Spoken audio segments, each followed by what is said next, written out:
Yan, good day mga guys, mga kasuki. Yan. And hello. Shout out sa inyong lahat mga subscriber ko. Yan. Have a good day po sa inyong lahat. Yan.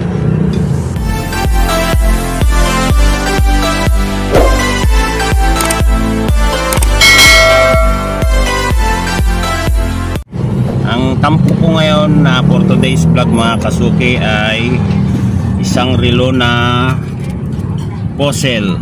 Yan, rose gold siya. Yan, tingnan nyo, hindi umaandar ano. Yan, ito ang makina niya. Tapos ito ay bagong makina. Ang problema nito mga kasuki na-stackan ng battery. Namuti kasi ito dito, medyo nalinis ko na dahil nilagyan ko ng battery, hindi siya umandar. Nung chinek ko, circuit block na. So pagka mga ganito mga kasuki, circuit block na ang problema ng isang relo, wala po tayong nabibiling circuit block lang. Itong nandito, natatanggal ito So ang gagawin natin, replacement ng bagong makina. Yan, itong relo na ito Fossil. Itong relo na ito mga kasuki, kung tingnan nyo, parang simple lang siyang gawin ano. Yan, itong makina niya, hindi ito natatanggal dito sa ilalim o sa likod. Tatanggalin siya sa harap o sa ibabaw. Kaya komplikado po ito. Simpleng tingnan pero komplikadong gawin. Yan, sinabi kong komplikado. Bago mo siya matanggal ang makina, babasagin mo muna itong salamin. So yun, basag na itong salamin nito mga kasuki. Talagang sinadya kong basagin. Ayan, ito yung salamin niya. Ang gagawin natin, papalitan niya natin ng bagong salamin pag naisalpak na yung makina. Hindi ko lang alam ano kung sa mga ibang mga paggawaan o manggagawa, kung meron talaga silang pantanggal ng salamin na hindi mababasag, especially sa mga ganito. Yan. So bago natin matanggal ang makina, babasagin ng salamin kasi hindi nga po natatanggal dito sa ilalim.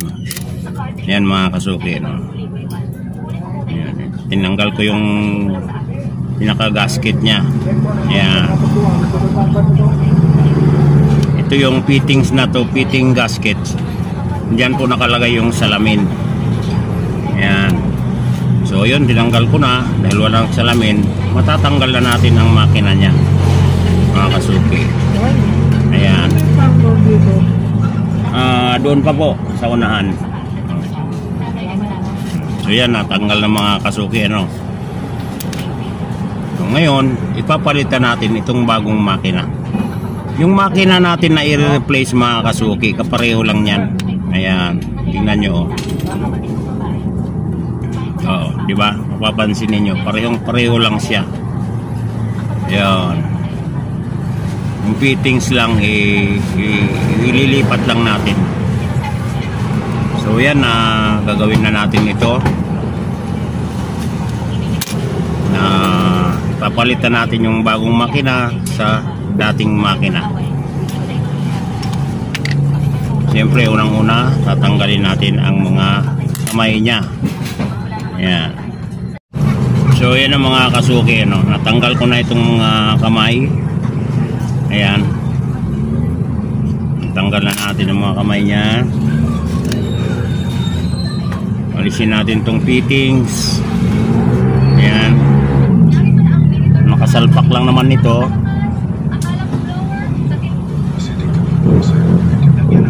Ayan, ito na yung dating makina. Kapitan muna natin ng stem itong bagong makina. Ang stem po niyan pareho lang, itong dati tsaka itong bago.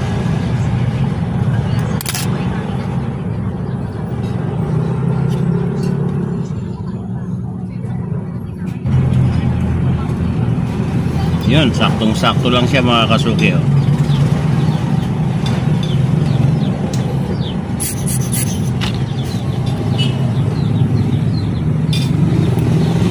Brasan muna natin ang kanyang dial para malinis.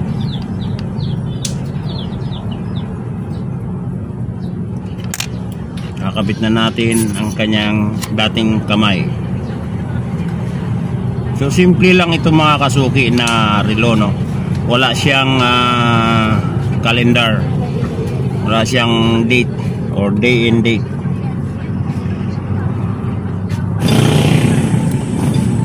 Kailangan pag kinabit natin mga kasuki, no, hindi magsasayadan yung mga kamay niya, yung second hand, yung minute hand, hindi sasayad sa hour hand.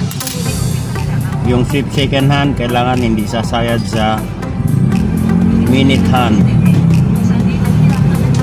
Higit sa lahat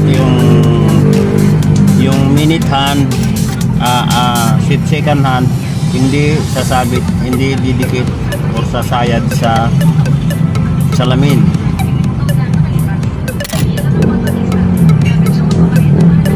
Yan. Kailangan insakto lang mga kasuki. Angat natin ng konti at medyo lubog.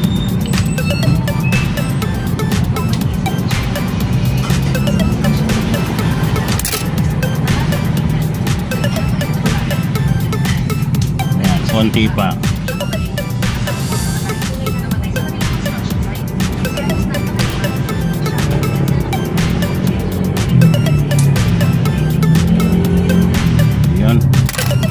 Ngayon, ang gagawin natin, okay na, naikabit na.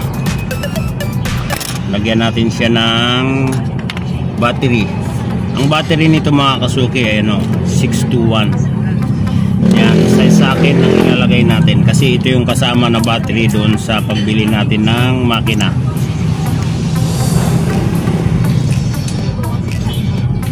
So yun, bagong makina na siya.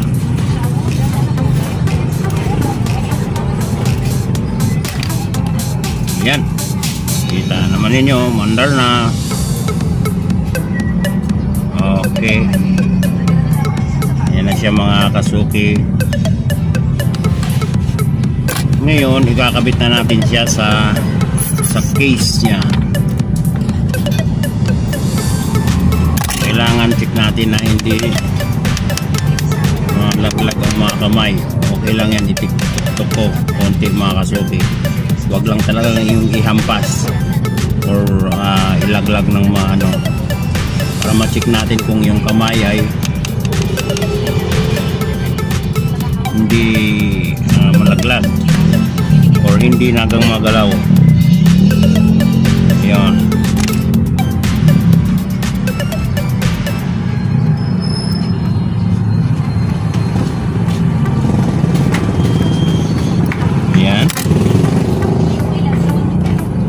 Konting pindot lang para matanggal.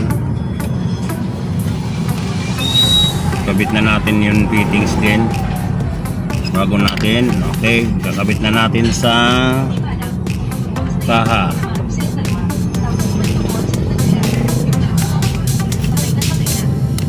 Yan. Okay, salpak na.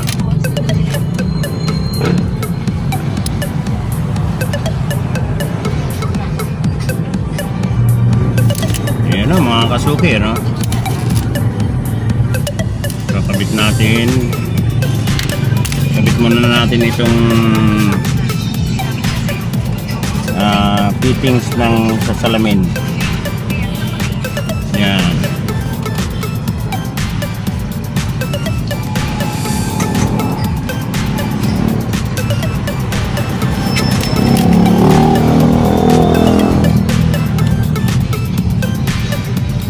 Fossil. Hindi ko lang alam mga kasuki kung magkano ito ngayon. Kung magkano mo ito mabibili sa cash o sa pagbagong bili, kung magkano ito.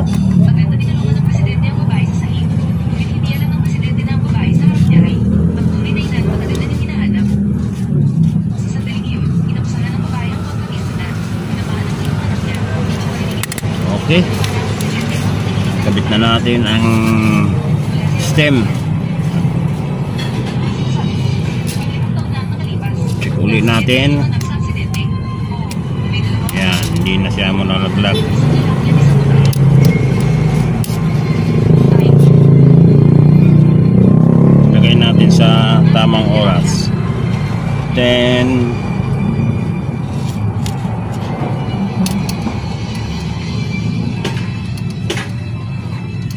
1017 o 1018. Yan, okay. Ready na siya para lagyan ng salamin. Ayan, ito yung salamin niya mga kasuki. Order na rin tayo.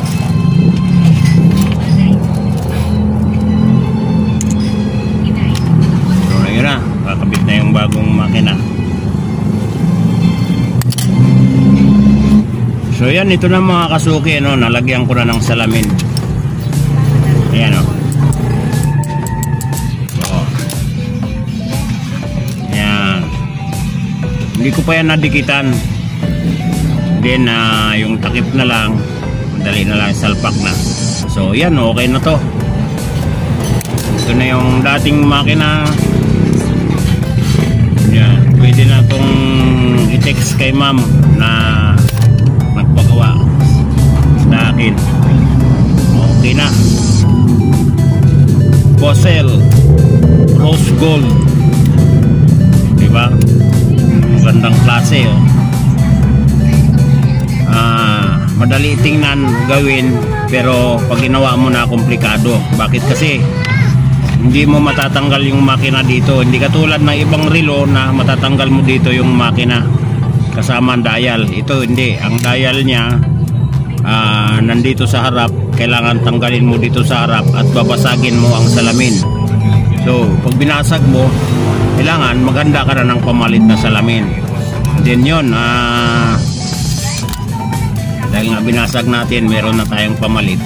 So yun, hindi ko lang alam yung ibang technician o ibang mga kagawaan kung meron pantanggal ng salamin na hindi siya mababasag.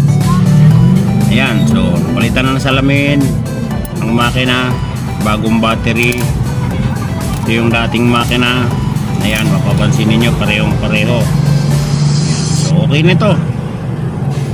Ayan, diba? Parang walang nangyari mga kasuki, ano? Original na original pa rin tingnan.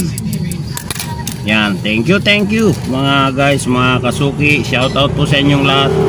Have a blessed day and thanks for watching and sa pag-subscribe at walang sawang panonood sa aking vlog na Sar Kagampang Vlog.